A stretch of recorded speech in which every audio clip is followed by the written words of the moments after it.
side wali jamani.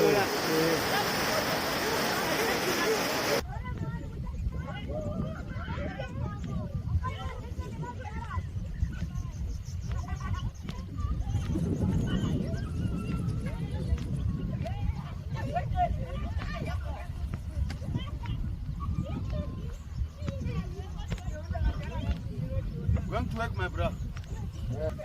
Kwa right one zvichakukanganisa sei pakuti unge muchifamba zvakanaka apa zvakutotikanganisira bridge rakakoshera chinhu akari kubatsira vanhu vanobva kudanga mvura vachinda through hope through support and munhu wese huwas futi anofamba hake netsoka maybe anenge asina mari pamwe aringofamba hake haana mari kai kuti ndiri kudai kuti bridge iyi dai rambonyatso kuti ripe a strong one length ine bridge riri rinenge rakaguma pana guma apa resa a normal bridge a high level bridge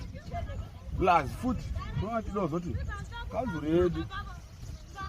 itigadzirire utibvisire tsvina dzese dziri kubuda zvinoitika mukana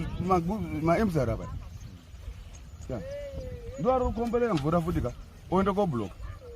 wachidini zvinobloka mvura iri kuwanda bcause imwe iri kubva kudzosangana pakati anditi saka ndo rubatsiro runonga rukwanisa kuti tibatsirwe kuti zvingoita clear apa tarasirwa nebridge iri because vana vedu vechidoko chindo chikoro patone dambudziko ivavo kuti vachafamba sei vachaita sei because bridge rinailinga vanhu vanoenda chikoro nevanobva kumabasa